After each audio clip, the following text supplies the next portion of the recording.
It's a little early arrival ASMR for you. Little early adopter ASMR happening. Little ooh. How's it going, guys? Excuse me. Frick TJ? Why Frick TJ? What did he do now? What has he done now? Yeah.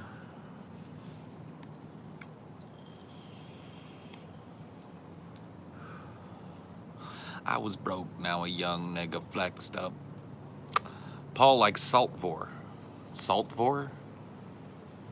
Is that a thing? It's going, man. It's going. You know, what do you want to do? Life, it continues. You know, I was kind of hoping that last night I'd just remain in a perpetual dream, not wake up. But here I am. Here I am yet again.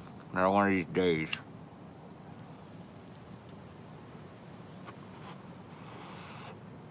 TJ's at Wendy's.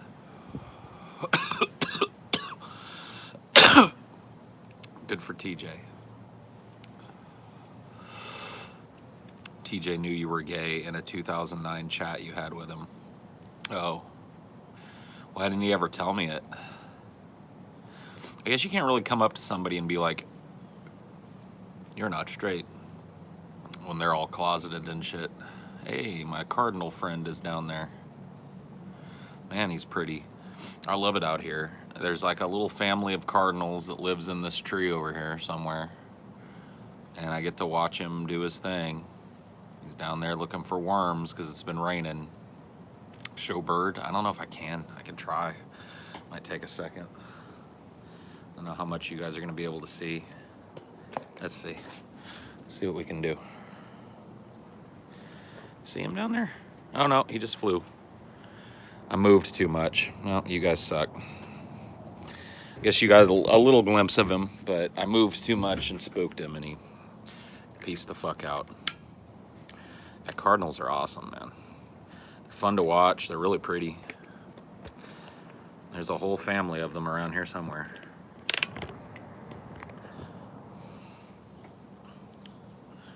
Whole family of them. All right, you little nimrods.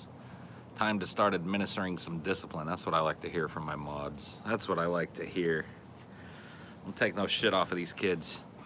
Just read about the Mouse Utopia experiment. What a fucking nightmare fuel that was. Oh, yeah. Yeah, no, like, shit is a meat grinder, man. You learn the truth behind things, so often you find, like, you know what I mean? Just horror. You're digging for the, you know, the inner lives of animals, or you do experiments about how animals interact with one another. All you find is horror. Just a big meat grinder, just teeth and consumption and death and degradation and ugliness and self-serving bullshit. Did you hear the EPA wants to allow asbestos back into products? Sounds like a good idea. Sounds like a good idea to me. Horrible. It's horrible. Happy birthday, Coolman. Oh, it's Coolman's birthday today. All right. I know there's a couple of women that watch this stream. I'm going to need you to go polish Coolman's knob for me. Now, I know it's a lot to ask. But he's a good kid. He deserves it. Or tomorrow, then. Go do it tomorrow.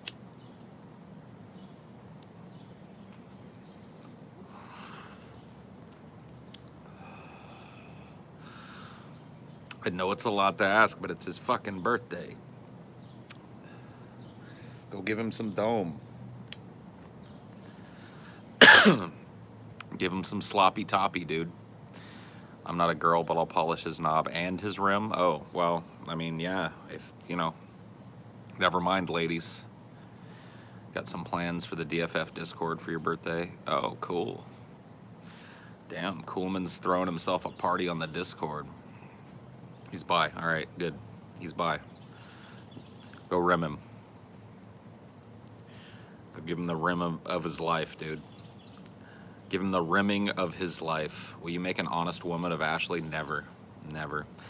Yeah, see, Ashley's awesome in so many different ways, and one of them is that Ashley doesn't ever want to get married, at least right now. You know, she might change her mind in 10 years or something, and we'll see. But right now, she doesn't want to be married. I don't want to be married, so we're in a good spot, man. We're in a good spot. Hey, anybody that wants to go out and get married, go with God, but that's not gonna happen with me. That police voice sketch was funny. Yeah, it was fun. I like it when little things like that happen out of the blue, you know. What's the age gap between you and her? 13 years. So I was born, I'm 38, and she's 24. So 13 years. 14 years, depending on the time of year.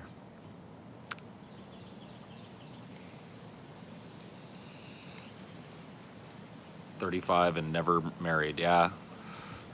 Yeah, that's rare these days, man. All new low cost housing will be made with asbestos. Yeah, just like build housing out of asbestos. Sounds like a good idea. I mean, at least they won't burn down.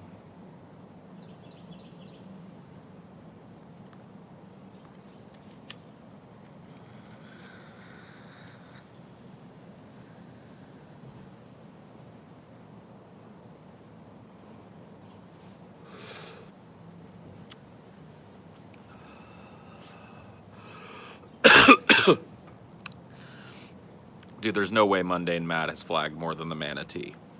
Like, if we got the manatee to show that same page of all his flags, it'd probably take 3 days to read them all.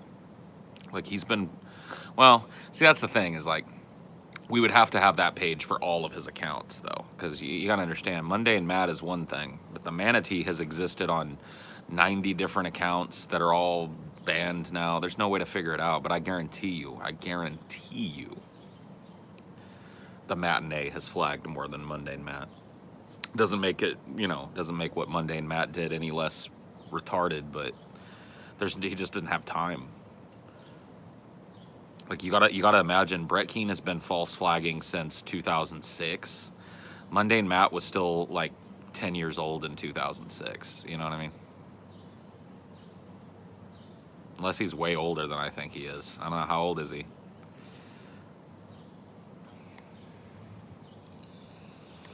What do you think of swinger relationships? I don't really. I don't care. Like, I don't have this fascination that other people have with what goes on in other people's bedrooms. Like, I don't. You know what I mean? Like that. And I'm not saying I'm not interested in it from a humanistic standpoint. Like, it's interesting to talk about, so I'm not saying it's a bad topic. I'm just saying, like, when it comes to, like, ooh, what do you know, like, I don't have any of those types of takes on people's sexuality. I don't get that way with people. I don't know. Whatever they're up to in their fucking bedroom is cool with me, as long as it's two consenting adults, or, you know, more consenting adults. I don't give a shit. I don't give a fuck what's going on in a person's bedroom. I believe Matt's in his late 20s or early 30s. I mean, yeah, that's what I would guess. I'd guess like 28, 29, something like that. But he might be older.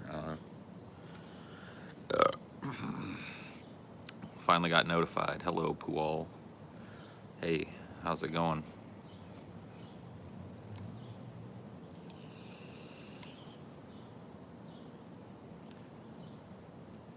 Congrats on your notifications.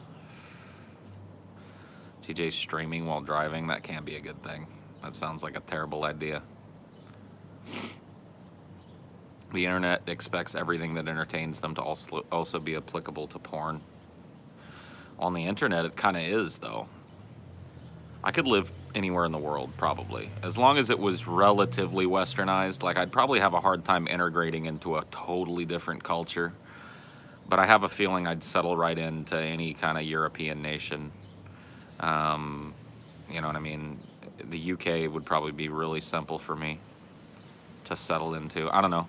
I'm not a picky guy. That's one of the things that I've learned in the last 3 or 4 years of my life, is I can live pretty much anywhere, at least in the continental United States, which I assume is just a cultural thing, right? But, You know, I don't need this sense of like equilibrium with my environment. I don't need it. Like, I don't need to like put down roots or whatever. In fact, I kind of like the idea of being all over the place, traveling a lot, seeing new places, experiencing new shit. I think I'd be just fine in the UK or pretty much any European nation, especially Western Europe. Eastern Europe might be a little tough.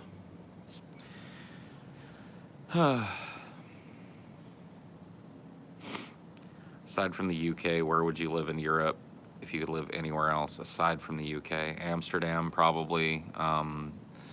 Any of the Nordic countries, so Finland, Sweden, Norway, Denmark. You know, I think any of those would probably be my first choice. Outside of those, I think I'd be fine in France, Germany, Belgium, Italy. You know, any like Southern Europe or Western Europe, I'd probably find a way to settle in there. Ireland, sure. Would you live in Kanakistan? Yeah, I would.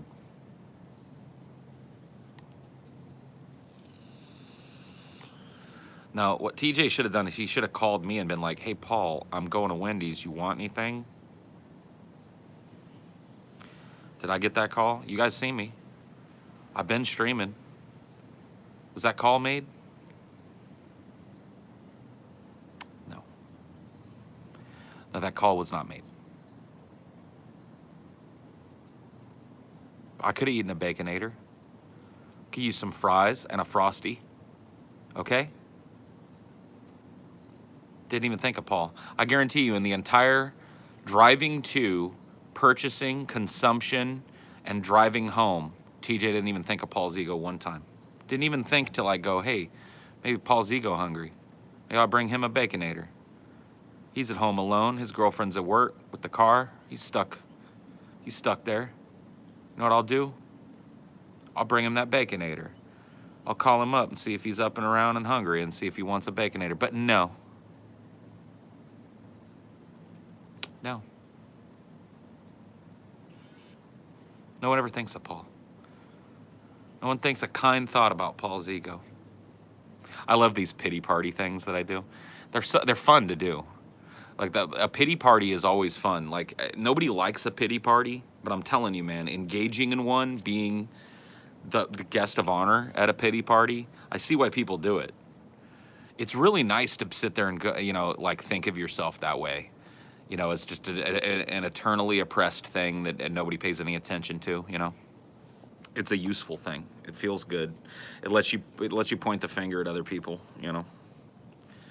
I see why people do it. I like a good pity party, you know.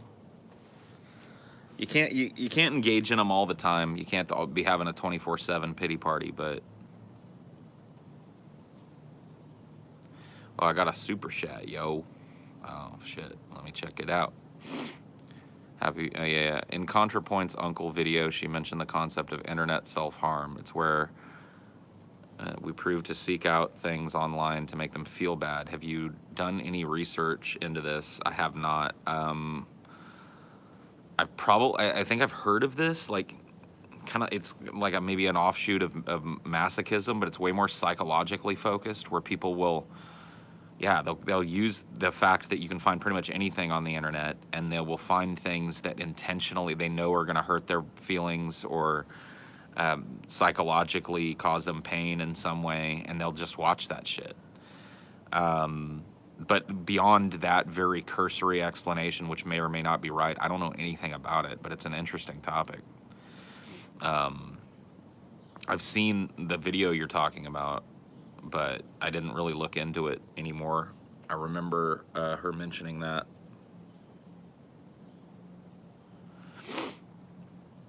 I mean, for the same reason that people seek out, you know, like spankings and want to be punished and have their balls stepped on and stuff.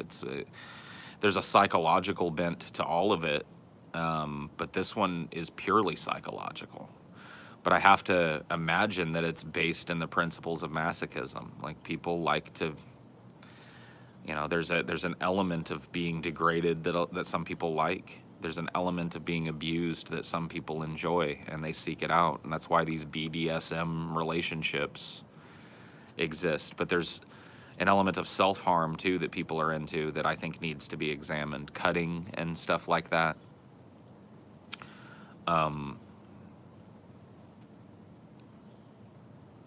Yeah, you know, I don't know how I feel about that stuff. On one hand, I see the danger and I see why when a kid is doing it, you might want to stop them.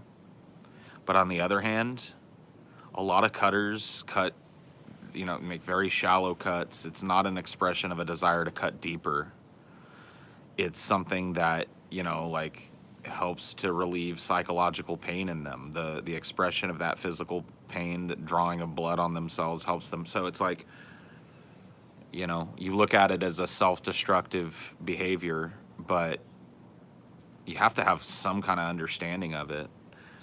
Like, you have to understand the principle behind it, and you have to give adults the right to do it to themselves. I mean, if I can go and get tattoos all over me or get everything on my body pierced, like, why can't I sit there with a razor blade and make little incisions into myself and shit? Yeah, it gives them a high, and it also, you know, can help to be an expression of psychological pain that they don't have a better outlet for.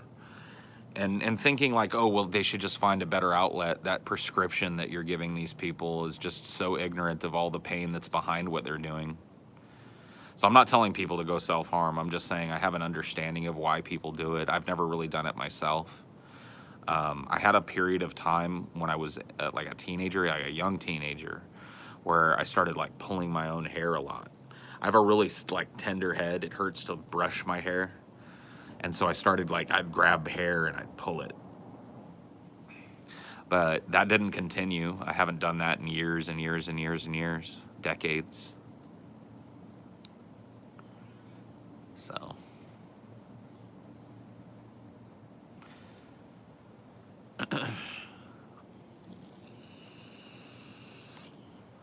Supposed to shame people when they cut, like Onision. Oh, yeah, because that helps. It helps to, you know, treat them like they're mental patients or whatever. That definitely doesn't, you know, trigger more self-harm and shit. It's just like, you got to look at everybody to the best of your ability with an open mind. And while I'm judgmentally funny when I do comic stuff, in my life, I try and not be one of these reactionary people that hears something offbeat about a person and immediately categorizes them and thinks I know everything about them. You know, hearing something like that about a person, even if it's something that's socially unacceptable, you know, it makes me want to know more about it, and it makes me want to know more about them. You know what I mean? And I think that level of understanding is way more useful than social ostracization is, or once again, like rampaging into somebody's life and treating them like they're some kind of danger to themselves because they cut when you don't know anything behind it. You haven't talked to them about it. It's just this assumption that gets put onto them.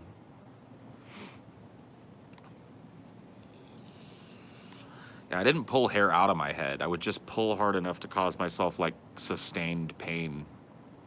But it, like I said, it happened for maybe a couple of years in my early teens, and it stopped happening, I guess. Older people tend to think more closed-mindedly.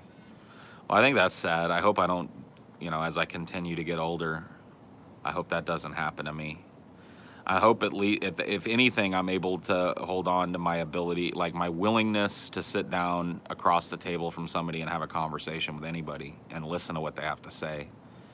That's a real principle for me. Like, I don't have time to do it with everybody, but there's nothing you could tell me about yourself that would stop me from sitting and having a beer with you. You know what I mean?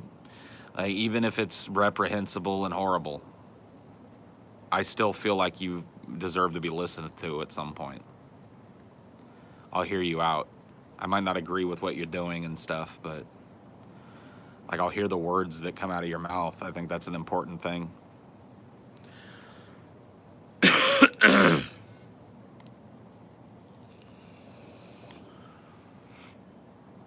I mean, like, yeah, like that's, Otello says child molester. Like, yeah, being a child molester is not something that's gonna stop me from having a conversation with somebody. Sorry. I'll talk to anybody. I'll have a conversation with anybody. I'll hear what they think. Like, how are we going to learn about these things that are horrible and socially unacceptable if we don't have conversations with people that engage in them? We treat them like they're some kind of animals or something. Like, I feel like these types of conversations, I mean, and you know, clinical psychologists have these types of conversations all the time, and I'm not saying I'm that. But I think as a person, I can be open to having a conversation and hearing the words of anybody without feeling bad about it or without taking any of the guilt of their actions onto me. I wouldn't judge any human being for having a conversation with any other human being, so. What happened to the Rommel episode? Something new, actually. This is a new angle for YouTube. I think it has something to do with the fact that it was about a Nazi, even though if you watch the episode, there's absolutely no even joking pro-Nazi propaganda. It was literally a look at a historical figure, a general in a great war that fought for the other side, and what his life was like and what his tactics were like and stuff. And our video was restricted, had certain elements restricted, so people can't comment on it, and certain areas of the world can't see it due to local laws.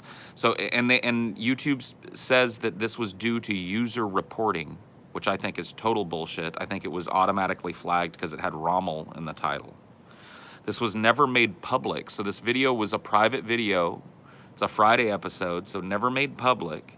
And yet, even though it was an unlisted video shared with a limited group of people, YouTube still felt it was necessary to restrict the ability to view that video, which was nothing but a historical look at the person that was Erwin Rommel and the things that he did and the positions that he held in the Nazi,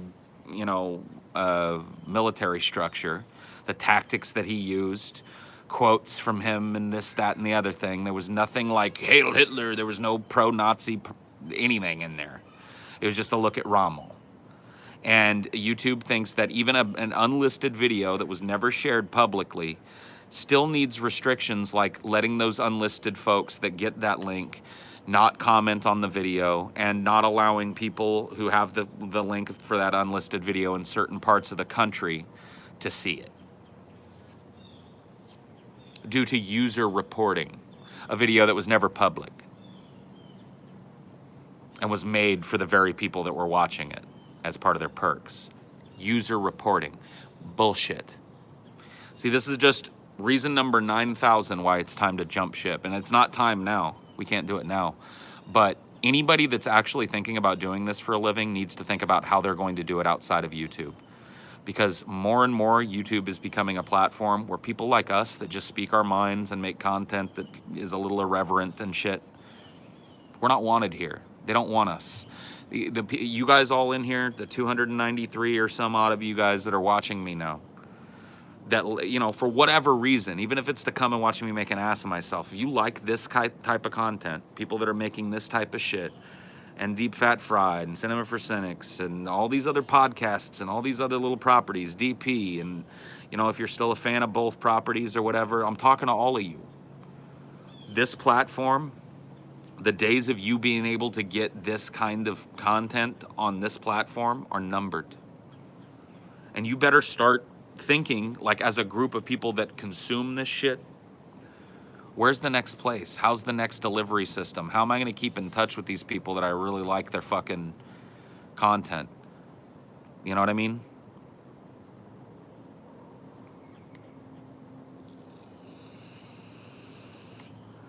Because the days of YouTube are numbered, man. Everybody that does this, if they're thinking about their long-term strategy being, I'm going to stay on YouTube, they're failing. They're destined to fail. They're riding into the desert on a horse with no name. It's over, man. It's over. It's over. So it's like we're still using it now because we've got to get from A to B. But you better bet your fucking sweet bippies we're moving in a different direction. And it's probably not, that's just the way it is, man. That's just the way it is. How sick and tired do you think we are of having YouTube trip us every time we try and make something on this platform that people want to watch? Highdeology in the last 12 months, for about a month and a half of it, was down due to fucking stupid bullshit, false flagging, or stupid algorithm bullshit on YouTube. TJ Does Life was down. TJ's channel has been blacklisted for God knows how fucking long. You know, DFF has had its ability to stream restricted because we covered a story about lab-grown Jewish pork. You see what I'm saying?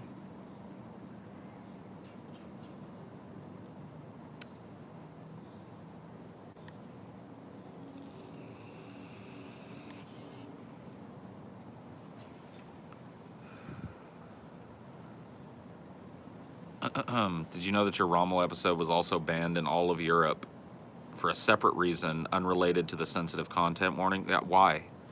See, I don't know. Like, this is what I'm talking about. There's no feedback to us as the people running the channel as to what exactly happened with this video, what was wrong with it. There's no explicit, like, you can't talk about Nazis, or there's Nazi propaganda in this, or nothing like that. It's just, due to user reporting, this video has had certain things restricted due to sensitive content. People may not be able to comment. People may not see this in their subscription feed. It's like, what? It's a private video. This isn't even publicly viewable to the YouTube audience. This is something that we made for our patrons and delivered as private content to them. Why is YouTube even looking at it? Beyond making sure it's not porn. Like, why? Oh yeah, dude, if we had done that same show with the same fucking tone and done it about an American general or a British general, you know, if we'd done it about Montgomery instead of fucking Rommel, that video there would have been no problem. There would have been no problem. But because we just decided to look at the life of somebody that's considered to be the enemy and talk about him like he was a human being, which he was, talk about his life, talk about where he went, what he did, what he was involved in, the controversies and the tactics and all of that shit, because we decided to do that. Our video can't be seen in Europe. It's ridiculous. It's ridiculous. This platform is ridiculous. And it's something like this every week. Every week with us, dude. We're not alt-right. We're not out there fucking white nationalist propaganda. We're not racists. We're not bigots. We're not sexists. We're just a bunch of dudes laughing at the news and talking about topics that we know nothing about and having fun. And every fucking week, YouTube is jerking the choke chain on us like we're some kind of fucking Nazis. It's retarded. We're about the farthest thing from a Nazi you'll ever find. Anti-racist, anti-homophobic, anti-sexist, anti-discrimination, progressives, all three of us. All three of us. Political progressives.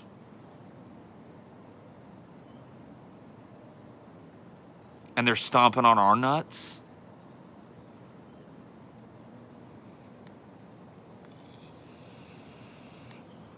Yeah, LBGT, 2 bisexuals on the cast. You know what I mean? It seems like something that they'd want out there.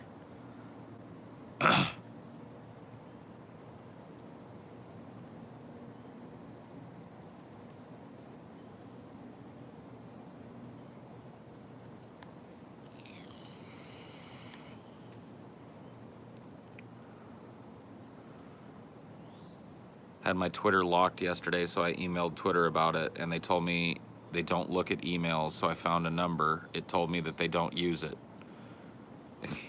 Twitter's a piece of shit. It's another one of these platforms that, like, what just happened to TJ, if TJ didn't have a connection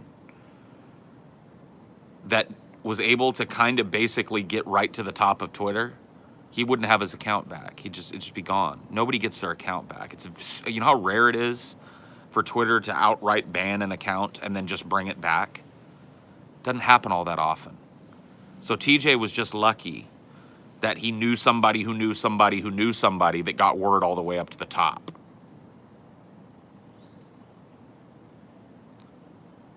Twitter's a fucking lost cause too.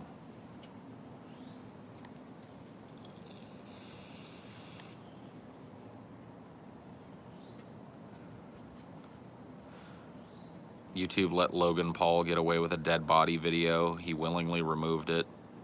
No, yeah, that's what I mean. It's like YouTube has, like, I don't know, dude. It's just it's a dead platform. It's backwards in every way it shouldn't be. And the sooner people get away from it, the better. The sooner content creators and those of you that like watching this content get used to the idea that eventually those creators are going to go elsewhere and you're going to need to like actively follow them in order to keep getting that. In order for YouTube to change or go away and something new to rise, people are going to have to stop it. And at least those of you that use YouTube primarily to consume this type of content, vlogs and IRL streams or whatever it is I'm doing here, whatever I'm doing on the fucking podcast, whatever I'm doing on Cinema for Cynics, you like these like independent content creators with their own opinions and shit. The onus is on you guys when they leave to follow them, to do whatever you can to support that, monetarily or otherwise. Like if you don't got money, it's okay. Just you take your eyeballs off of YouTube and put it wherever they go. Because if people don't start doing that, YouTube's going to continue to have a stranglehold on everything. And shit like this is going to be systematically removed from the platform. So I'm just saying, when the time comes, however you feel about me, when the time comes, follow me. Okay? Because it's coming. Follow me. Follow my coworkers where we go. Support us if you can. And walk away from this fucking shit platform we're on.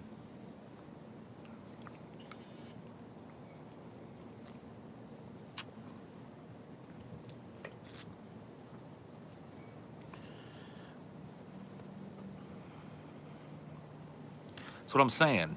Like, this is different. This is not just like, I'm not saying we got this super fucking important connection. But this is not like the corporate bullshit content that you get. This is not that. We sit around and get high together. We talk shit. You know what I mean? Like, there's something about that. There's a connection there. And if you don't fucking fight for it on your end, which means following it wherever it goes, then it's just going to be gone. It's just going to be gone. Nobody's going to be doing this anymore. There's not going to be a venue for it.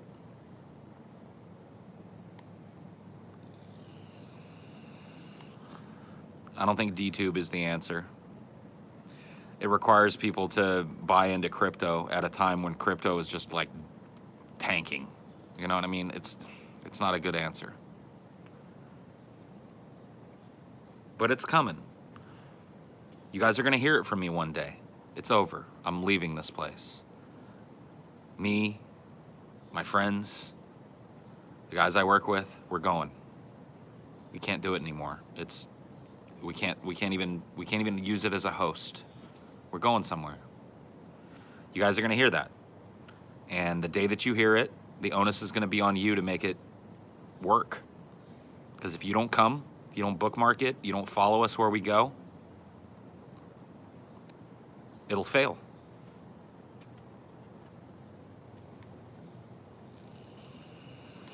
When did this start happening? It's been happening for years.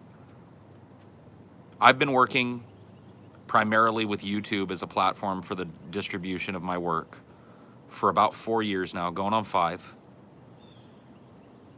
TJ has been working triple that, almost 15 years now. Well, maybe not 15. He'll be coming up on 15 soon enough. And the entire time, both of us have had the dick of YouTube in the ass. YouTube literally fights every step of the way for independent content creators to actually make what their audiences ask of them. TJ has had to censor his videos at times, had to take down and delete whole swaths of his library at times to protect his channel. We've had our channels summarily taken down for no reason so many times I've lost count. We're talking about even the DP channel. You remember all the fucking bullshit that channel went through? Can't stream there, have to stream on TJ's fucking channel for 2 months. I'd follow you guys to the bowels of hell. Grew up watching TJ TBH. He's probably my favorite entertainer to watch talk. Thanks, man. Hey, I appreciate it. I appreciate the support and shit, but I'm just telling you guys, like, this is not some new fucking thing. It's been going on and on and on and on and on. And if you talk to anybody that works a job like mine, they're all tired of it. Everybody that does this is sick of YouTube's finger in the pie. Sick of YouTube arbitrarily taking their videos down, flagging them, demonetizing them for no good reason, treating them like shit. What other job can your boss just decide not to pay you for your work? I'm just letting you guys know. It's not going to be today. It's not going to be tomorrow. It's going to be a while. But when that day comes, the onus is on you to follow. Because it's over. It's over. YouTube is over. It's been over. It's a zombie. It's a corpse now that we're all maggots feeding on. And pretty soon, it's going to be nothing but a pile of dust. And those maggots that are left then are going to just starve to death. The ones that actually turn into flies and go find somewhere else to be, those are going to be the people that make it.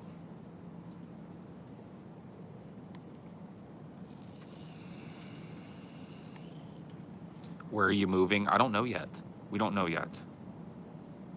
I can't give you a timeline. I don't know when. I don't know where. I'm just letting you know that the wheels are turning. The search is on. And when the day comes, you got to go. Because if you stay here and find somebody else to watch, that person's going to be gone in a month or two too. If you care about the content, you got to follow it. And that's it.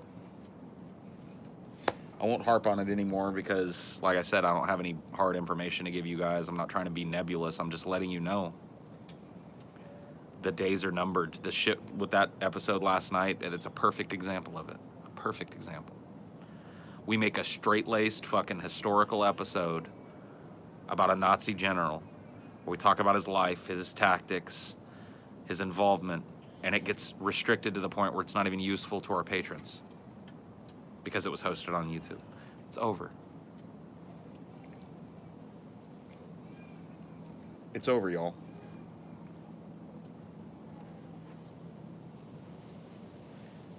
I'll be right back. I'm gonna go take a leak. Stay tuned. Don't go anywhere. You guys want to see some trees while I'm gone? Here, I'll lift this shit up. There you go. Look at the beautiful view. I'll be back.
All right.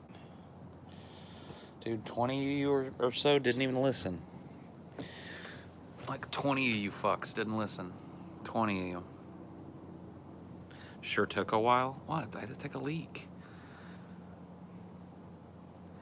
I can't show you the hamster right now. Those of you that, most of you probably don't even know about the hamster because most of you probably don't follow me on Twitter and shit. But oh fuck, where'd my lighter go? This is a crying shame.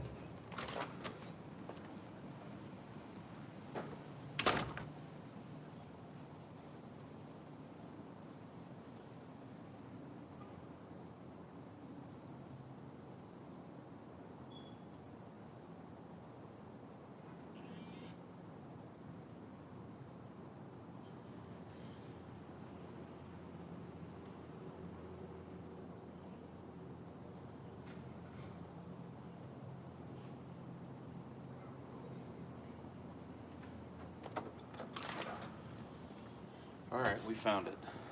We found it. Okay.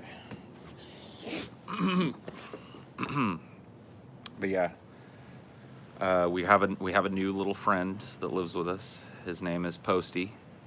He's a great little guy, but he's nocturnal. So Posty's asleep right now. He's buried in his little house, and he pulled all kinds of stuffing into the doorway. So he's nice and warm and chilling in there. He'll be up probably around 8 o'clock, and he'll start running in his hamster wheel, and he just won't stop. That's all he does. He'll eat a little bit, and then he'll drink a little bit, and then he'll go over to his hamster wheel and yeah. Right now the hamster cam would be very, very boring because there's nothing going on in there. He's, like I said, he's in his little house, and you can't even see him in there because he's got all this stuffing pulled into the doorway. No, I'm not waking him up, man. That's mean. Like, you got to be real careful with them for a couple of days too, because it takes them a couple of days to like acclimate to their new pen and stuff. So you just got to kind of leave them be for a couple of days, and then after that we can start playing with him a little, take him out and handle him, you know, get to know him a little bit. He might be a little biter, so you never know. Sometimes you get a hamster that's pretty cool with being handled. This is all according to Ashley, by the way. I've never had a hamster. He's my first. She says sometimes you get a little hamster that's pretty cool with being handled, pretty cool with being picked up and manipulated, and sometimes you get a little bastard that just doesn't like it and he'll bite you. You know, they'll nip at you. So I don't know what kind he is yet, but he's an active little dude, man. When he gets going, he just gets on his fucking wheel and just goes. He never gets tired of it. He's just, and then he'll get off for a second and look at you, and then like go nibble on some food. He'll be like, and he gets right back in his wheel and like, he's pretty awesome. Yeah, he's a cute little dude too. He's got like long fluffy hair. He looks kind of drunk all the time because it's going every which way. He definitely fits in over here is what I'm saying.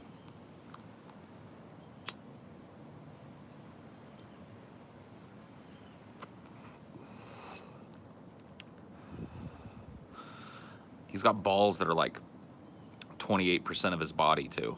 They're retarded. Like, I'll show you guys at some point, but you don't see him all the time, but every once in a while he flops them out and you're like, whoa, buddy. His name is Posty. Post Ham Loan, but Posty to his friends. That's what I call him. I call him Posty.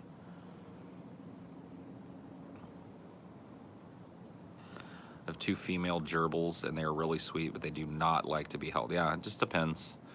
I don't know what he's pretty cool about you, because when I first saw him last night when I came home from the podcast, because I hadn't even met him yet, and Ashley pulled his little, you know, thing open, and I just stuck my finger in there and put it out there, and he walked over to it and was like, went back to his wheel. So he seems like he's pretty okay. Maybe he's used to being handled from the pet store or whatever.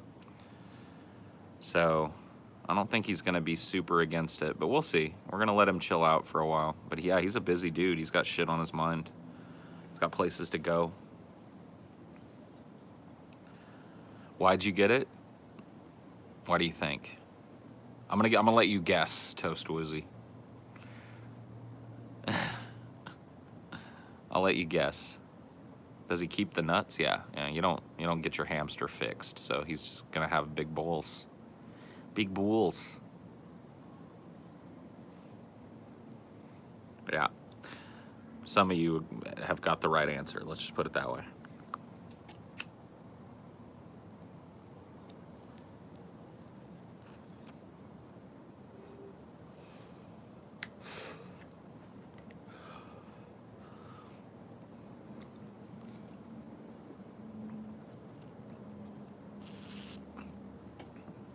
Cut off a few beard hairs and sell them, dude. No. No thanks. Oh yeah, dude. You can fight battles. You got to pick your battles in a relationship, though. You really do. I know my hair is getting longer. Thank goodness. It'll be back soon. It's pretty quiet here. It's one of the reasons I like this place. We're at the back, like I said. We're the back of the complex, so we're just basically my neighborhood is a stand of woods, which is cool. You get quite a bit of like wildlife noise and nature sounds and stuff. But yeah, it's a very kind of like calming, kind of zen place to come and sit for me.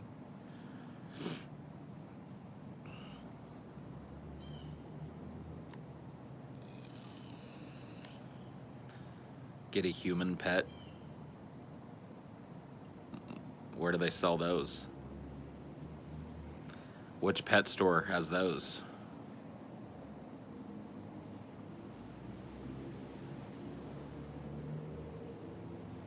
Linty ass, dirty ass hat. The hat's not dirty, it's just old. Ashley just washed this hat like 3 days ago. It smells fresh and clean.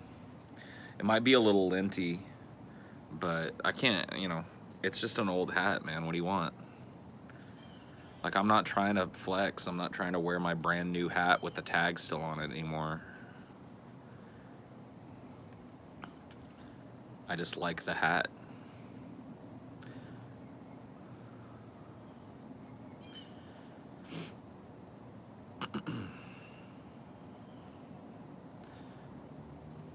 Do you still have the pig hat? No, I still have the logo from it. I cut it out. So I've still got the original logo that was on the original pig hat somewhere stashed. But the hat itself had just fallen to pieces, so. Fallen directly to pieces.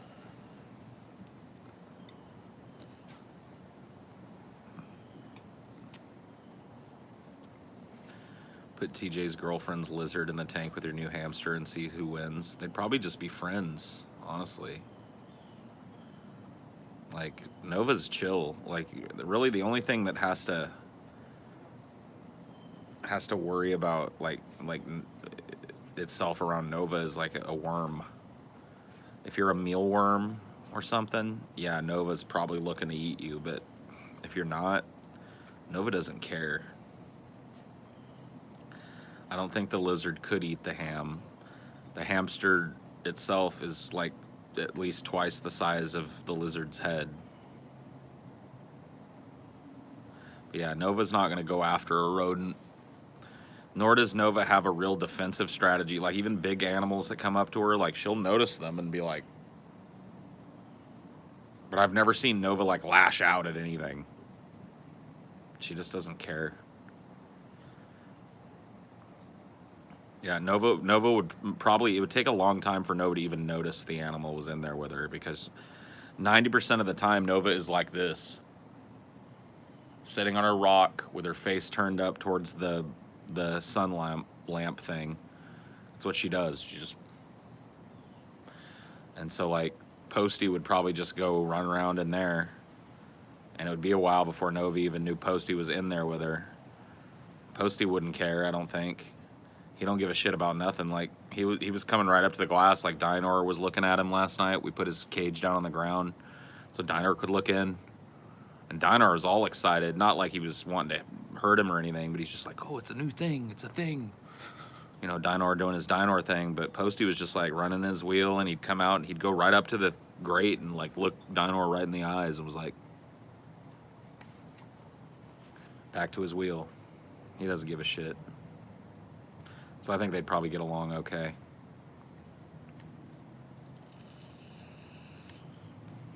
Yeah, dude. Like, Dinor's not an aggressive dog, so he's, you know, he's never he doesn't snap. You know what I mean? He doesn't know how to attack anything. He doesn't, like, he's just I don't know. He's a pretty peaceful little guy. He just gets worked up, you know, he gets, like, excited. But Posty is super chill. From what I've been able to see him, like I said, he sleeps all day. They're nocturnal animals, so he'll come out at, like, you know, 7 or 8.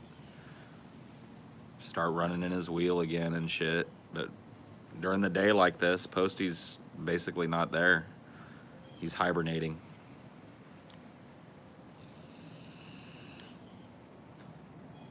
He is a nervous animal. He's probably got some doggy anxiety or something, but he's very, like, high-strung. And, you know, when a dog turns out like that, some of it's genetic and has to do with the breed, but a lot of it has to do with just the environment he was raised in. You know, you can never, like as a dog owner, especially when you get him as a puppy, you can never like totally abdict yourself from any responsibility. You know what I mean? Like he is the way he is because Ashley and I are the way we are. So he's, you know, he's taken on some of our own, I think, mental problems and absorbed them. I've had dogs that were worse with anxiety. My dog Boogie had separation anxiety like you wouldn't believe. Dinor's not like that. He's just, I guess a better word than anxiety would be he's super excitable. Like Dinor is, I don't know, he's just filled with joy and the desire to play. And it's not really, like I used to think like, okay, we're not taking him out enough. We're not playing with him enough, but that's not it. Like I could take Dinor out here in this yard and throw a ball for him and have him fetch it for an hour. And about an hour of doing that, or maybe a little less, 45 minutes, he'll be tired and he won't want to do it anymore. So he'll lay down and you think, okay, well, you know, he got tired out. But I'm telling you, 5 minutes after he lays down, he wants it again.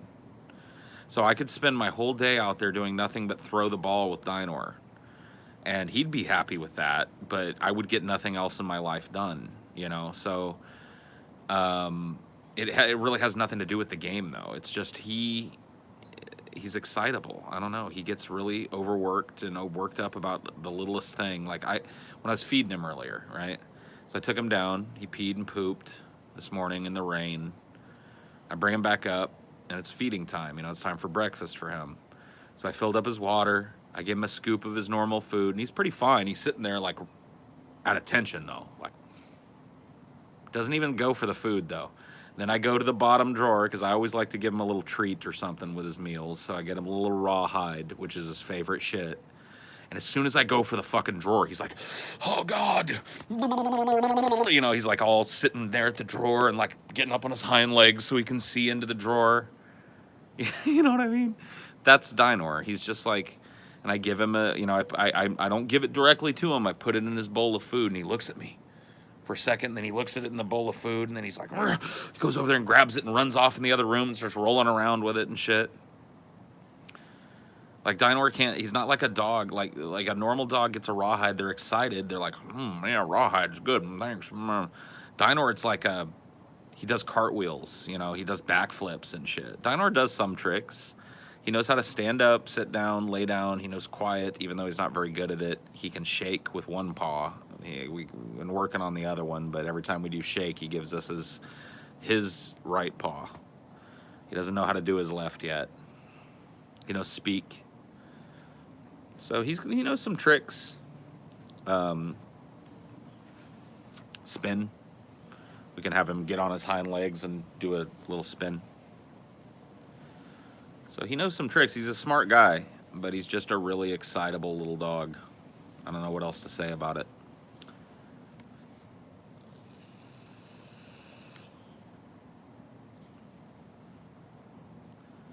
There's certain words, yeah, like potty or outside, like we can't say them around him because he gets too excited. Like even if we're not, like unless we're gonna take him, like if you're gonna take him, you say potty and he's just like, he goes straight to the door, ready for you to hook his leash up. You know what I mean? But if you say it out of context, he'll do the same shit. And then he gets all worked up when you don't take him because you know, so you just can't say the word. You got to find another word. You got to get that word out of your vocabulary unless you're talking to him with it. Greetings from Poland. Hello, Poland. Greetings from the United States. Dinor, go on about your business. He knows that. That's his little trigger phrase to slink away and go lay down or go bother somebody else. Go on about your business. He knows it.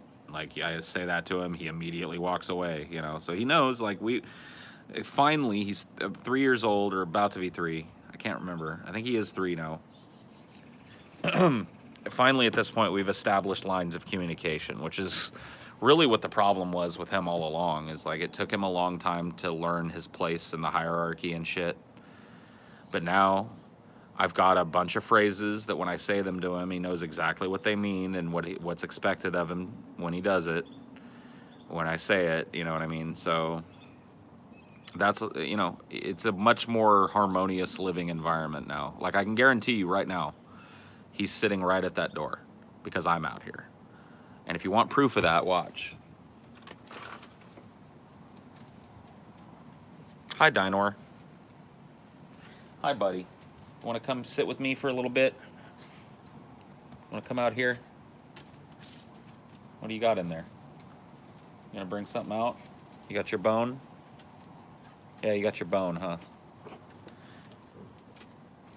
See if I can give you guys a little look at him.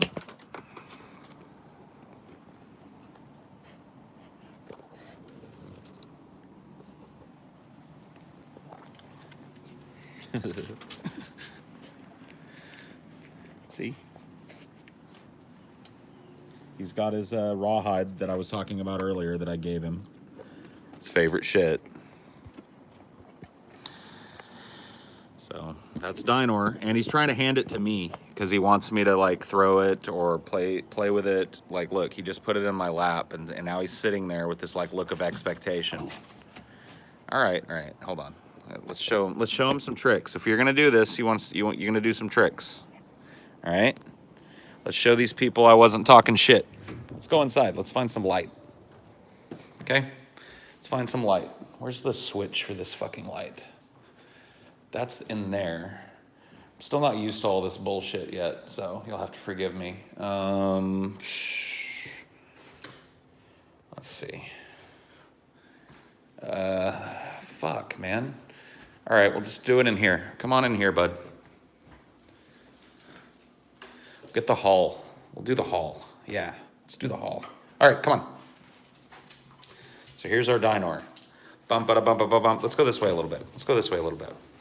Bum, ba, bum, bum, bum, bum, bum, bum. I have your bone, and you want it. All right, so hold on, chill out. Quiet. Speak. Oh, good boy. Can you spin?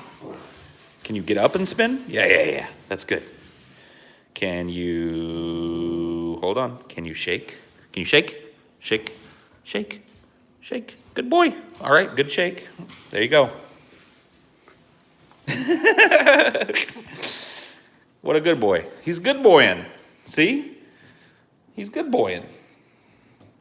Man, he's a floof mallow, though. You want to come out here with me and chew your bone? Come on, man. Let's chill. Let's chill together, you and me. You can chew your bone out here. Did you bring it? Yeah, you got it. All right.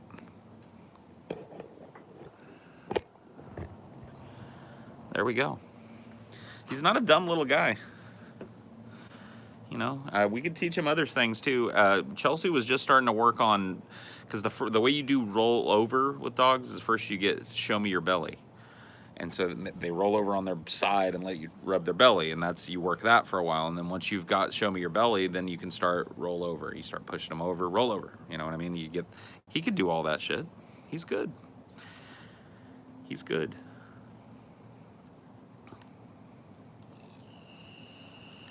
He's a smart little dude. He knows his tricks.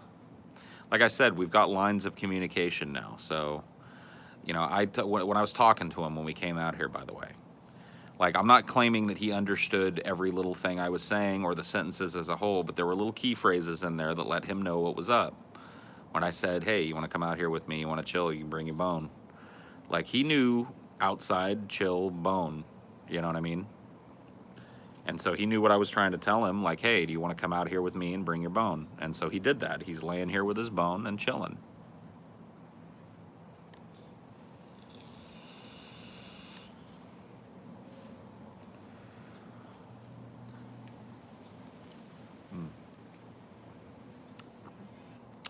Chill is an important word for Dinor. If you're going to be around him, it's a really good word to use and to learn. He knows it well. He knows what chill means. You know what I mean? It means he knows it means I'm acting up too much, I'm making too much noise, I'm rolling around, I'm being too fucking in your face.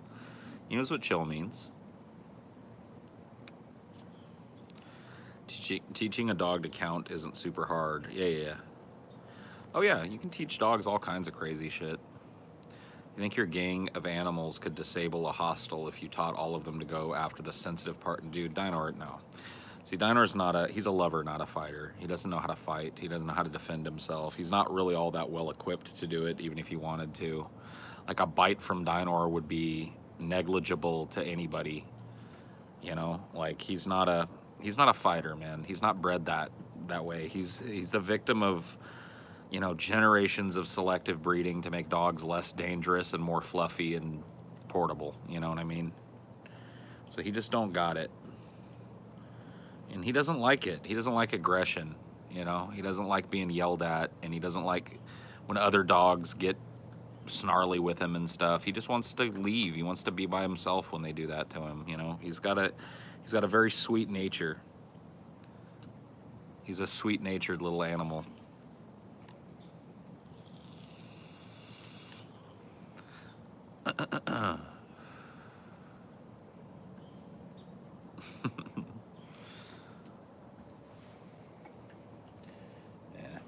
He's a sweetheart. Like, he'll do this shit that's almost too human. Like, we let him up on the bed as long as he's chilling.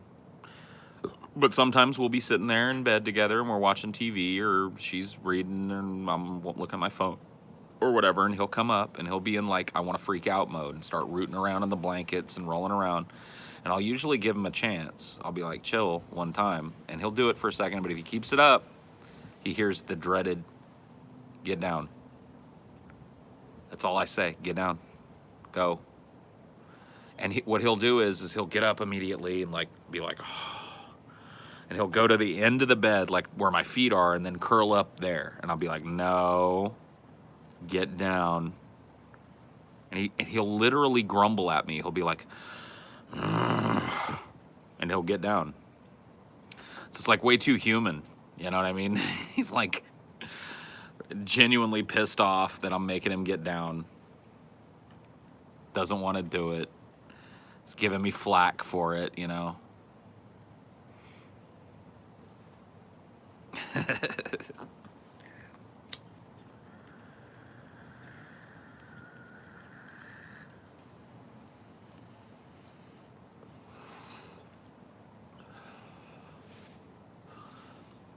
Like the kid that ages but never ages, yeah. That's a good way of putting it. But I've reached a comfort zone with Dynor now, thank you. Thank goodness. We've got lines of communication now. We understand one another, I think, to the extent we can. And we're good roommates now. You know, he's not a piece of shit anymore, and I don't have to be always angry at him. You know, we're buddies now. We chill, which is nice. You know, because it took a long time for us to figure out what the rules were and how to communicate them. But we got there with him. He's a good little boy now. Most of the time. He's still a little shit whistle, but most of the time he's a good boy. Get a pet grizzly bear? Oh, yeah.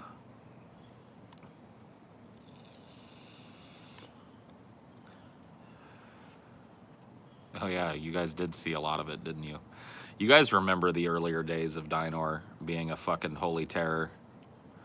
You've heard me say go on about your business to him so many times that, like, you know what I mean? Yeah, he had some growing up to do. Get down, yeah.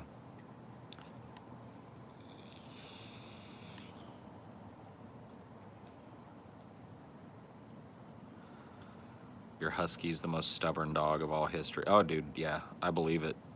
Because they're so smart.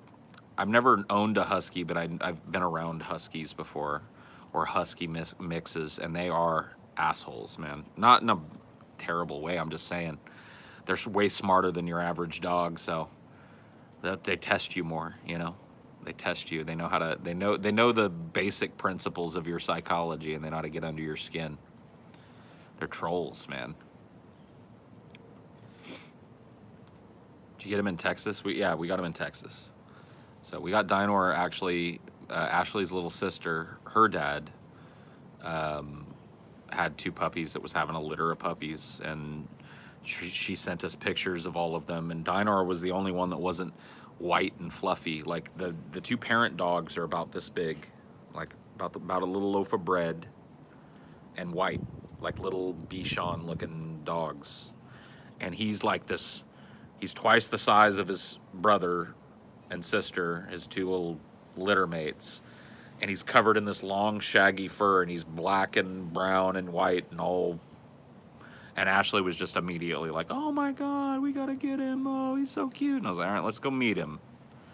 And that's all it took for me, is like when they took us in the backyard and I got to see him tottering around and shit, I was like, all right, yeah. Come on, you're going with us, kid. Get in the car, kid. But that was the start of a long nightmare in my life, dude.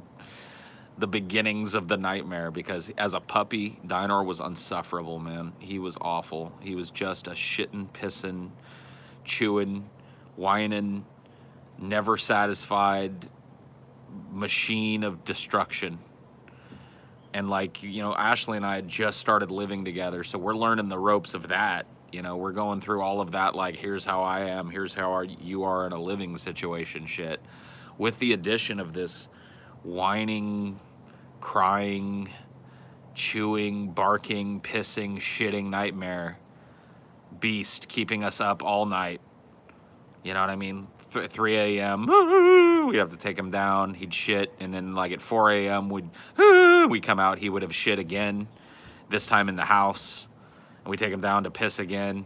And then we take him down, and he doesn't have to piss. He just wanted to whine.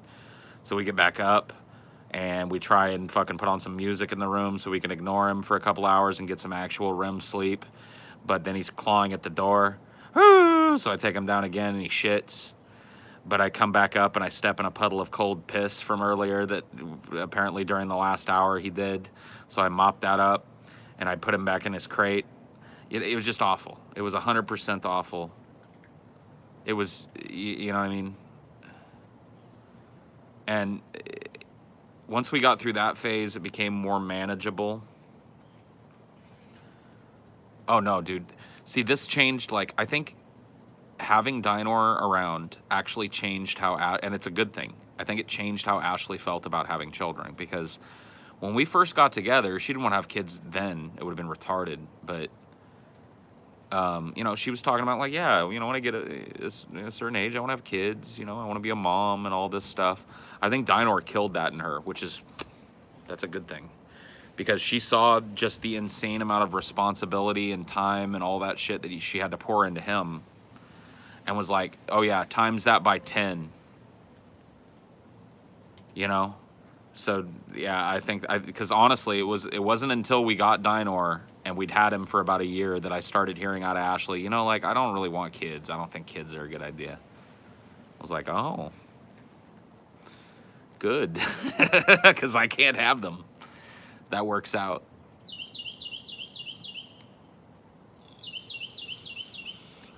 And at the end of it, he's a great guy. You know what I mean? We like I said, we found our equilibrium. We got through the rocky patches, and now we're good roommates and we're friends.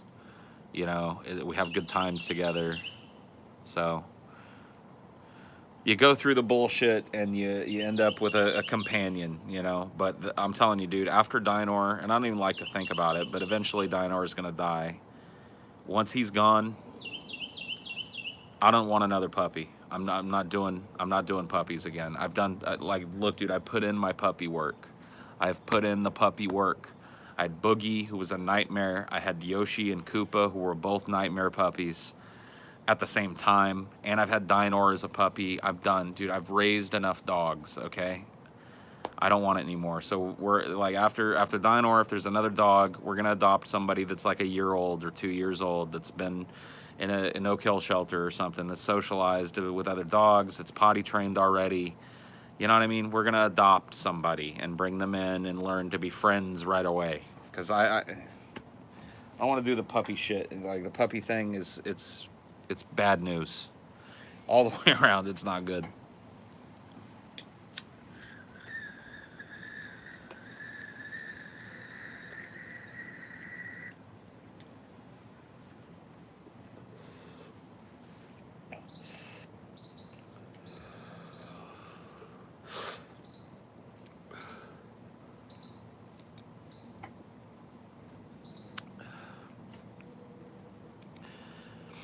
What do you mean you can't have kids? You just not want them? Or yeah. I'm sterile.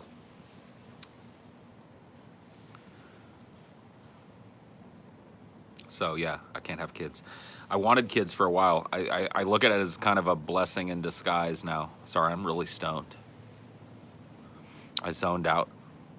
Why am I sterile? I don't know. I wasn't able to get a definitive answer. Likely, it might have been due to like damage. I might have been kicked in the balls, or I remember at one time I was 7 or 8, and I fell on. I had this monkey bar thing at school, and I just slipped on it and fell and just right on the nuts on the bar. It could have been any of that. It could have been genetic. But yeah, I'm just, my sperms are not, I got deformed sperm and shit. And the ones that I do have they lack motility, like they don't move or they barely move. A lot of them swim in circles, a lot of unviable sperm. So it's just like the chances, like I guess it's remotely possible I could get a woman pregnant, but it would be like a miracle. It would be like the one good sperm that I produced and the entire load somehow made its way up in there. Like I was told by 2 fertility specialists that they would be really shocked if I got a woman pregnant by normal means.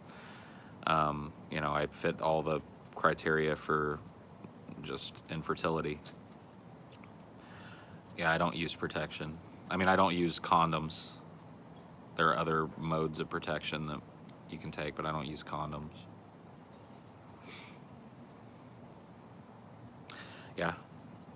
I mean, it's a blessing in that way. I don't have to worry about that. Like, no oopsie babies are going to be happening for me. No, I don't pull out. There's no point. You just don't understand. Like, the dice that I'm rolling, it's like I don't know, a million-sided die, and there's one of them that ends in a pregnancy, and the rest of them end in just nothing. You know what I mean?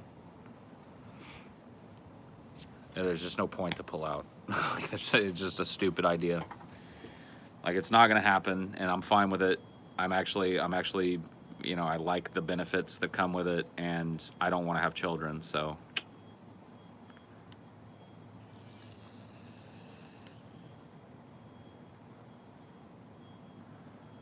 See, I could have sex a million times with a million-sided die and still never roll the pregnancy. How about adoption? Don't want it. Don't want it, dude. Has your lover miscarried? I've never had a genuine pregnancy scare in my entire life. Before I knew this, I had a condom break with a girl, and I took her, and we got Plan B the next day. Totally unnecessary. Totally unnecessary. I've never had it. There have been times where, like, a girl's cycle is off or something. She's late by a week. Ashley's cycle is fucking crazy sometimes. She'll miss a whole period sometimes and shit. And I'll start getting that feeling like, man, what if the dice came up pregnant? Then her period starts. If you get Ashley pregnant, what will you do? Have a talk with her, I guess.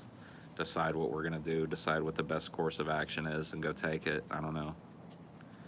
It's really not, like, it's not an eventuality that I need to prepare much for, because it's just not gonna happen. What would you want to do? I don't know, man. I don't know. I genuinely feel a lot of the decision would have to be up to her, but she would want my input, and my input would be that, you're asking me to hypotheticalize something that, like, I just don't have to think about.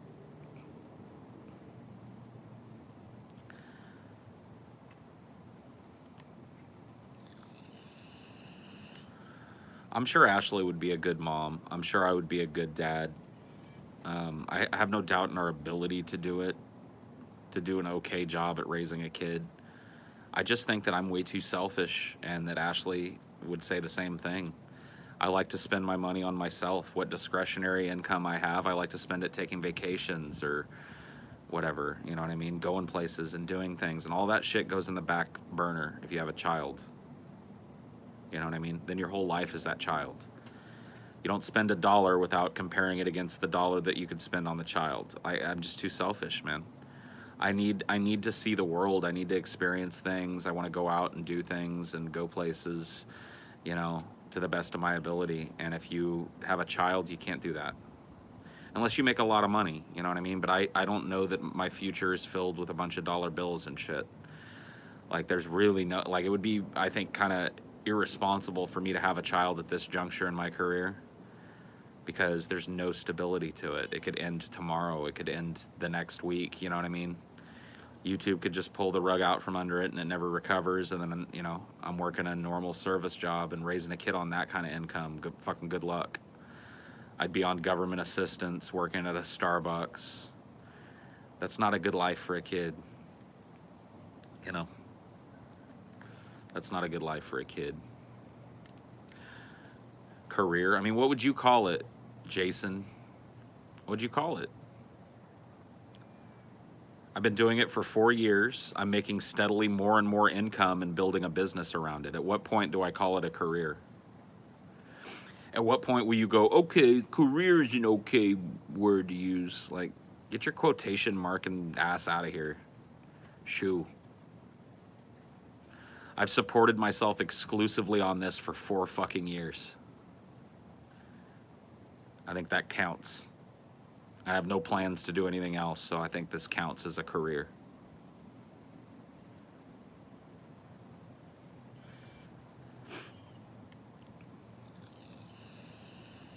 What is this stream? Who knows, dude?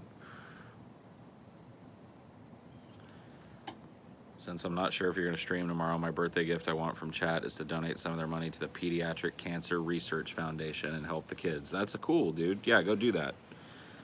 Go drop some shit on kids that need it instead of, you know, a token fucking donation to somebody or something. Yeah. Go do a thing for a kid with the cancer. It's definitely not in movie reviews because Cinnamon for Cylinders hasn't put out shit recently.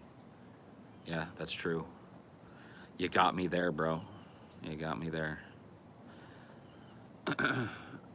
You should make me a mod. No. Next. Why are you in my recommended? I have no fucking clue, but welcome. Hey, how you doing? Bootathania in, dude. You wandered in here from the wilds, man. You're just a weary internet traveler clicking on a weird bearded guy that somehow ended up in your recommended. You're exactly the kind of person that we like around here. So welcome. Yeah, no problem. No problem, man. All are welcome here. Yeah, we're just talking shit. Yeah, I don't really know how to explain this stream or channel to you, but hang out as long as you like. You know, throw weird questions out there. That's basically how it works. Yeah. Become one of us. Yeah, smoke some pot and become one of us. I just saw a 10-year-old video on your channel recommended earlier, and you look like a youth pastor. Yeah, I lived like a youth pastor. No, I totally get that. Yeah, I did. You know, I was clean cut and shit because I had a normal job, and, you know, I even wanted to be beyond that. I wanted to look clean cut, so I went the extra mile to be clean cut, you know. Because that's how you're supposed to look. That's the life that I was supposed to be building, the little white picket fence life. Well, hey there, neighbor, how you doing? Come on over. I got some coffee. If you like, I can throw a little Irish cream in there. I'm just joking. I'm not joking, but I'm joking. No, that was my life, dude. That's my life. And it was murdering me. It was killing me. You know, it was taking everything that is me and just breaking its back over it, like every day, you know? And I had to get away from it. I had to walk away from it. So, yeah. It is what it is, man. Yeah, everybody's got their path or whatever. Everybody's got to choose it. Mine definitely did not end with me having a coronary in some suburb of fucking Fresno, California. In my shitty little house. You know, I don't know. It may still end with me having a coronary, but I'll be doing something interesting. You know, I'll be living somewhere else. I'll be trying to make my way in life, doing something creative, you know. So, I don't know how else to look at it other than that. Are you happy with the way you ended up? Fuck no. Look at me. Look at me. No, I don't think happy with the way I am is in the cards for me. I tell you what, I'm a happier person overall. But no, I'm not happy with the way I am right now. I hope I'm a different person in 10 years. I hope I'm, better at what I do. I hope I have a better idea of who I am than I do now in 10 years.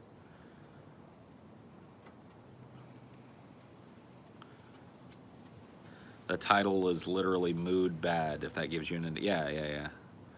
I struggle with this shit. Look, all the memes and all the fat jokes and all the you look weird and the beard is fucked up and you look like a homeless person shit. I see the humor in that. But I say those same things to myself and worse every day when I look at myself in the mirror. No, I'm not happy with the way I am, with the way I look, the way I talk. I don't think I'm going to reach that equilibrium. I don't think I'm one of those some people can maybe learn to love themselves or whatever that concept is, but I don't think it's in the cards for me. I don't think it's in the cards for me, man. I'm okay with that, though, because I think that the constant dissatisfaction with who and what I am drives and fuels it's some of the coal that gets thrown onto the creative fire in me. So, what I am today is not what I'm going to be 10 years from now, because I'm learning who I am.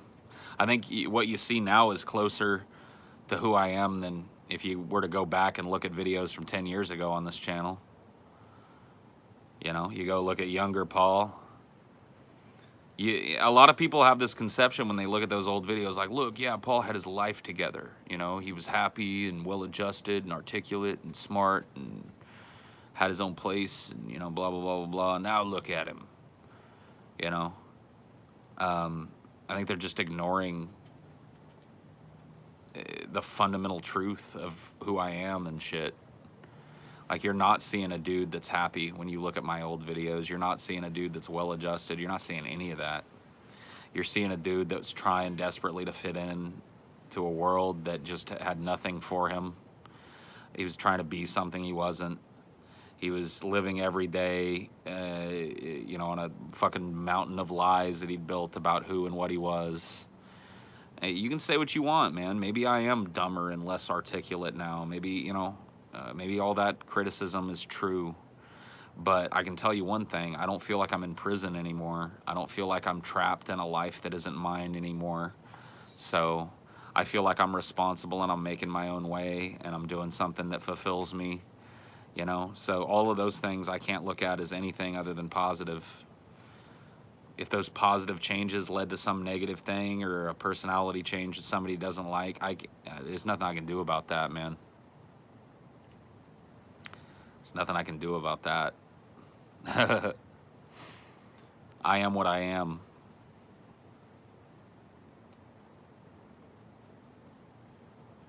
How did you fall into that sort of life in the first place? Because everybody around me was doing the same thing. Yeah, maybe other people don't experience this, but there was, like, at least when I was coming up, enormous social pressure for your life to have these certain milestones that happened at certain ages, right? High school, college, good job, meet a girl, date for a couple of years, marriage, kids, house with a white picket fence and a pool in the backyard, mortgage, car payment, roots so deep that you could never fucking tear them up because all of your money is sunk into this plot of land that the bank owns that you're paying the note on every month. Look, dude, that's the life that I was sold as a kid. Not just verbally, but from looking at every fucking adult in my life, every adult around me. That's the life that you chase. And you know what? There's wisdom in that for some people. Some people slide right into that fucking little pocket. I'm not trying to talk shit on that kind of life. Some people love it. They chase the family and the white picket fence and the car and the house and the Docker shorts and the fucking polo shirt and the perfectly coiffed hair and the perfect little wife and the perfect little kids running around, and they do great. So I'm not trying to tell you that life isn't for everybody or for you. But for me, there's no fulfillment in that. There's none. I was desperate and drowning in that life, so I walked away from it.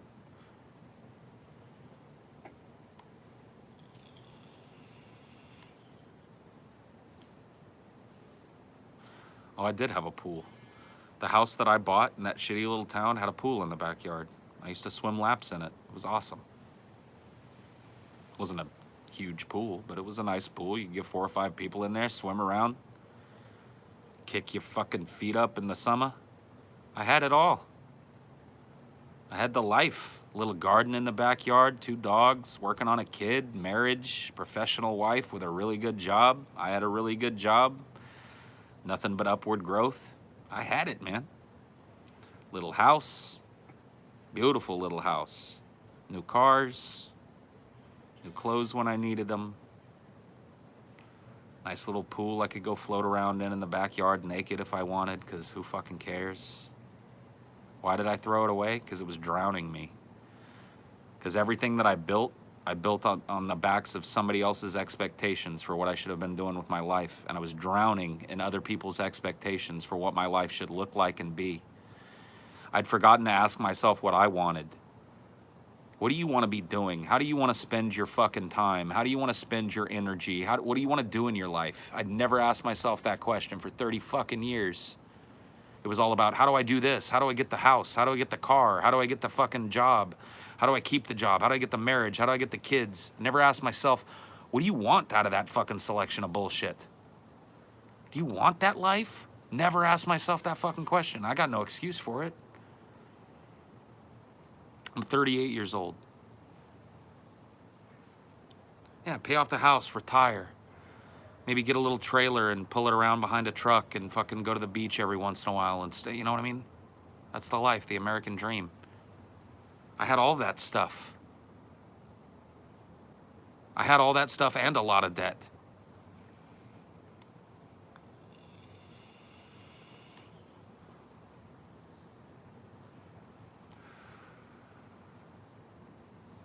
I think anybody becomes insufferable when they become a billionaire. I think just the fact that there are billionaires is unsufferable on the face of it. So yes, I think if I became a billionaire, you'd find me utterly unsufferable, like any other fucking billionaire. There's no justification for being a billionaire in this world. Sounds like you're just mentally unstable. Cool. That works for me, man. Whatever you got to say, Travis. Hey, like I said, man, don't apply this to your own life. You're chasing that same pork chop. I'm not telling you you're doing wrong. I'm just saying in my life, no, that ain't it. That never was it.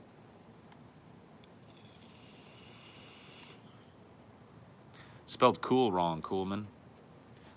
You hope you never lose your K-O-O-L. They can be tolerable when they hate themselves and want to die. I guess, maybe. Or when they give all their fucking fortunes away. What's the point of having a bunch of money when you don't have time to enjoy that money because you have to work all the time to earn that money? That's a great question that I never, once again, another question that I never asked myself.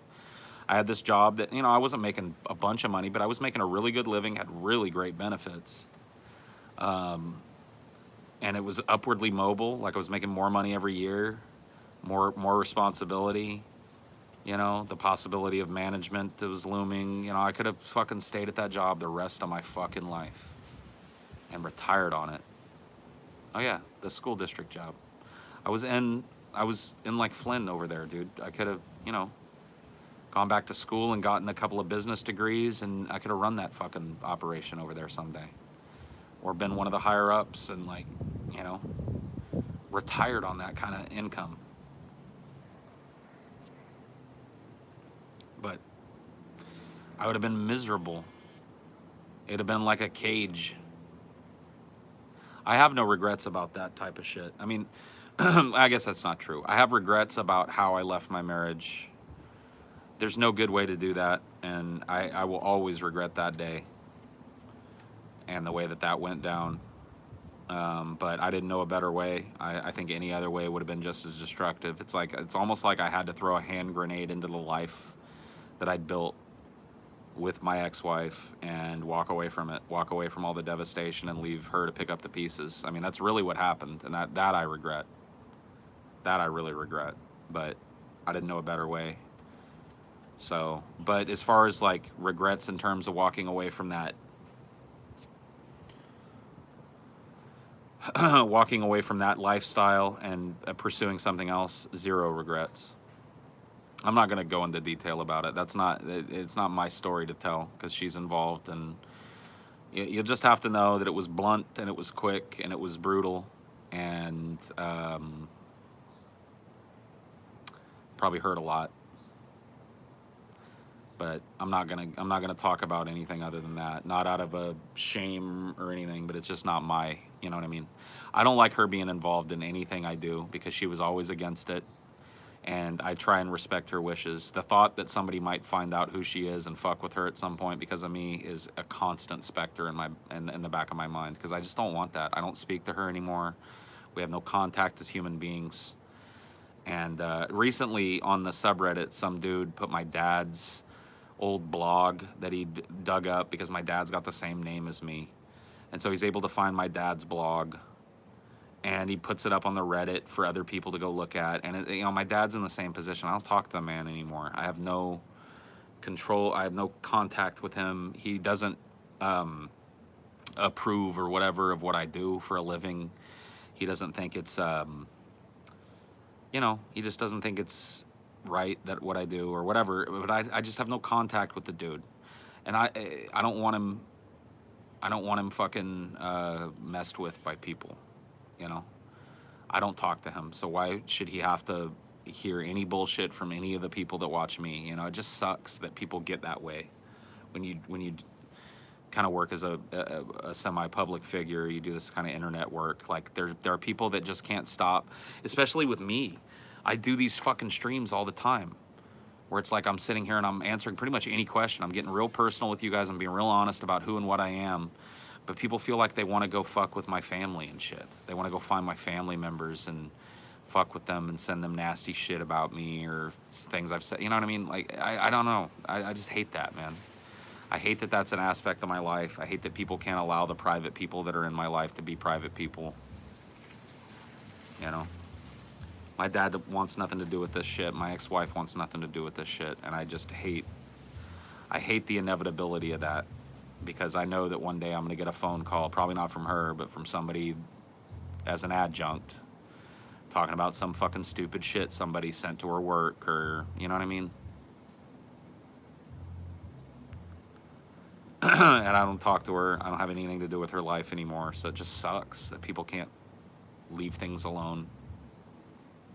But it's one of the selfish things about the work I do, because ultimately, I can't protect the people that are around me in my life. People know my name, so they're able to go digging and find things about me and find things about people that know me. And I could quit. I could, go get off the internet if I was, but I don't care as much about that imposition to them as I care about doing what I want. So I do it anyway. It's a selfish thing, but it is what it is.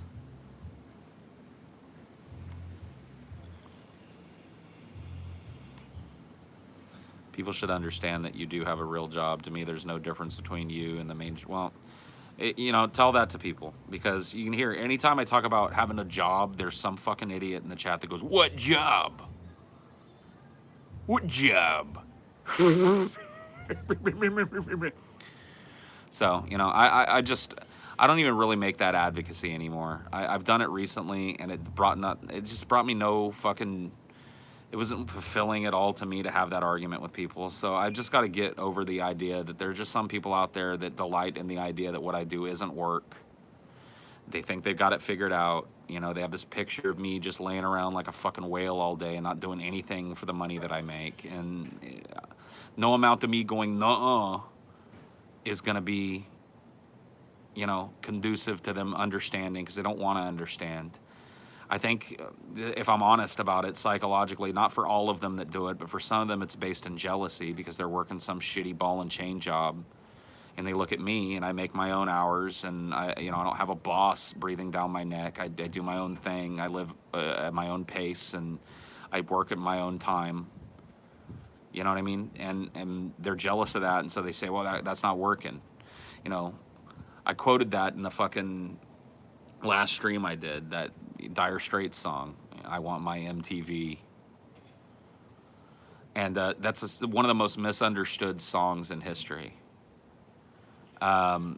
People think it's talking about how rock stars don't do anything for a living and how it's all just drugs and women for free. But it's a song about misconceptions. If you listen to and watch the video for the song, it's about working class people, blue collar people, people with normal jobs, looking at people that are entertainers and going, they do shit for a living. They don't work. They don't have any struggles. They don't have any financial problems. That ain't working. We got to deliver these fucking refrigerators and color TVs and do all these installations. That's working. What those little faggots with the guitars are doing, that ain't working. So it's one of the, I shit you not, it's probably the most misunderstood song of all time, because people genuinely think, they hear it and they think it's a song about how it's nothing to be a rock star and how it's a great life and it's blow and blow jobs all day. And you just sleep in, get up whenever you want, pick at the guitar a few times and put out an album and just watch the billions roll in. You know what I mean? It's by Dire Straits. I think it's called Money for Nothing. I Want My MTV. Just search for Dire Straits, I Want My MTV, and watch the video too.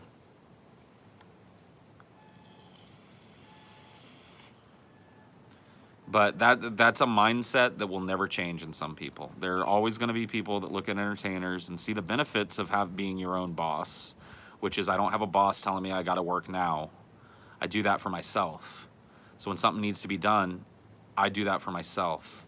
If I need something created, I go do it. I do it for myself. When people see that, it's not the same structure. I don't have the same structure that you have. I don't have a guy. I don't got to clock in, I don't got a boss that tells me you got to do this, you got to do that. They see that and they think it's not work. And there's no changing that mindset. So I'm not even really going to take the position anymore. I'll just let people think what they want to think, because the people that know already know. People that understand that you don't make money for nothing, they know. But, the people that aren't, they're not going to figure it out through me.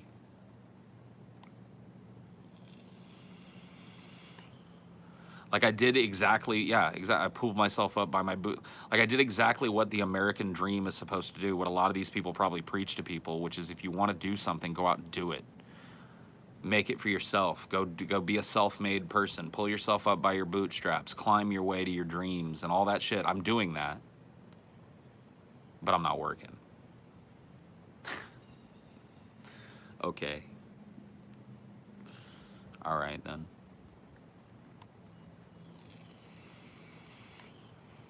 The American ideal at work.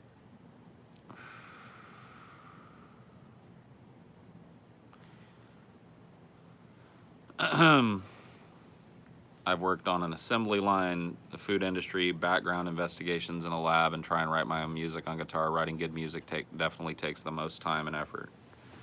I'm not trying to say that what I do is harder or than anything. I don't make that comparison. Some people got fucking shit jobs, man. They bust their ass. Physically, my job's not hard. You'll never hear me going like, oh man, I'm fucking wiped out from all the boxes I've lifted over my head all day. That just doesn't happen in my line of work.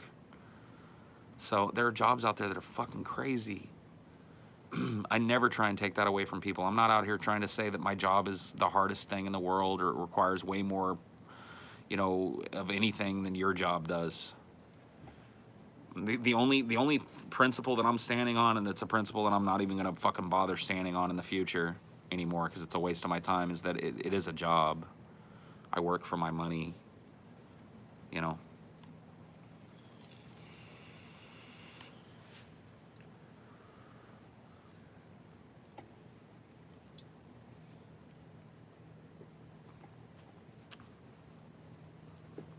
Ouch, ouch, ouch, ouch. Fuck. Sorry, bud. Hey. Did you eat your whole bone already? You're done? You finished it? Wow. Wow. You want to go inside? You want to go inside? Okay. Here you go, bud. Go on. Ugh. God damn it. Ouch, ouch, ouch. Ouch. All right. Hip. Hip. Hip. Get in the right spot. Pop back into place or whatever it is you need to do, because this is not... Oh, okay, there it went. All right, we're good. Hey, guys, getting old is fucking awesome. Oh, fuck, what is that? I was just sitting in a weird way. I was sitting in a weird way and my hip got, like, partially dislocated or some shit. The fuck is that?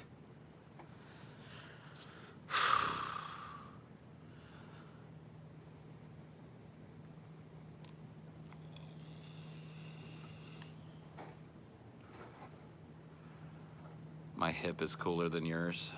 My hip is hipper, dude. It's called fat. Yeah, it's called fat and old. The Reaper's reminder. Yep. Death. Death, degradation. The loss of everything near and dear to you is all around the corner, my friend. How about this hip? In 10 years, that hip will be permanently in this type of pain. All right. I gotta go. My phone's about to die, so it's that time. We've done what we can do here today. Okay, so I'll see you later. Bye. Next time.